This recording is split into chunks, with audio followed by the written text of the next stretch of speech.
तुमसे तुम तक के आज के एपिसोड में जबरदस्त ड्रामा देखने को मिला। ऑफिस के कॉन्फ्रेंस रूम में पहले से ही आर्य, झंडे, मीरा, हर्षवर्धन, मानसी और बाकी स्टाफ मौजूद थे।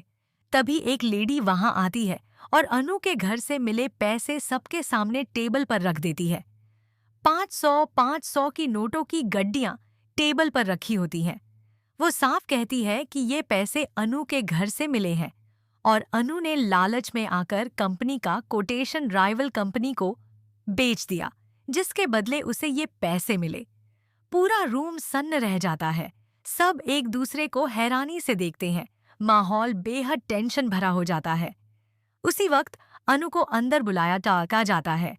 जैसे ही अनु कमरे में आती है, उसकी नजर टेबल पर पड़े पैसों पर जाती है और वह हैरान हो जाती है। वह तुरंत पूछती है, यह सब क्या है? मीरा चिल्लाकर कहती है कि ये पैसे तुम्हारे घर से मिले हैं।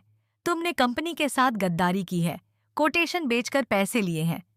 अनु तुरंत इनकार करती है और कहती है कि ये पैसे मेरे नहीं हैं, मैंने कोई पैसे नहीं लिए और मैं गद्दार नहीं हूँ। लेकिन मीरा उसे झूठी और बेईमान कहते हुए लगातार उस पर आरोप लगाती रहती है। हर्षवर्धन भी बोल पड़ता है कि मुझे यकीन नहीं होता कि आर्य भैया ने तुम पर कितना भरोसा किया और तुमने वही भरोसा तोड़ दिया।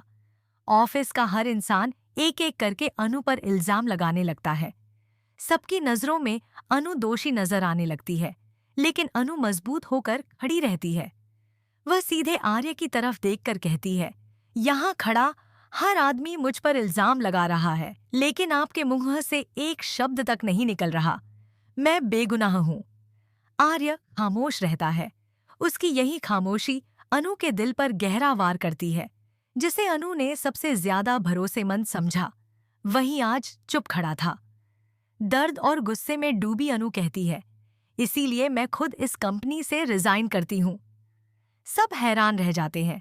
अनु वहीं सबके सामने अपना इस्तीफा घोषित करती है और बाहर निकल जाती है।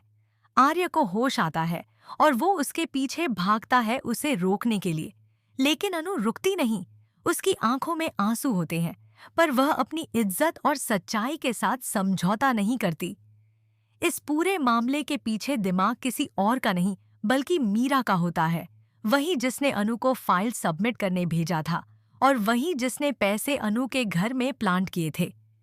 उसे पता चल चुका था कि अनु के पापा की दुकान में आग लगी है और इसी मौके का फायदा उठाकर उसने अनु को फंसाने और हमेशा के लिए कंपनी से बाहर करने की साजिश रच दी। उसकी चाल कामयाब हो जाती है और अनु बेगुनाह होते हुए भी सबकी नज़र में दोषी साबित होती है। लेकिन जिस तरह से अनु ने सबके सामने सिर उठाकर पूरी गरिमा से सच्चाई के साथ रिजाइन किया, उसने आर्य को अंदर से हिला दिया। अब असली मोड़ यही है। आर्य को सच का पता चलेगा। वह जरूर पता लगाएगा कि असल में कोटेशन किसने लीक किया, और जब उसे सच्चाई पता चलेगी कि इस बार सारी साजिश मीरा ने रची थी, तो आर्य का गुस्सा और फैसला देखना बेहद दिलचस्प होगा। क्या आर्य मीरा को कंपनी से निकाल देगा? क्या वह अनु से माफी मांगेगा? और क्या अनु दोबारा इस ऑफिस में लौटेगी, या अब अपने सम्मान और आत्मसम्मान के साथ एक नई जिंदगी की शुरुआत करेगी? आगे कहानी में क्या मोड़ आएगा, ये देखना बेहद दिलचस्प होगा।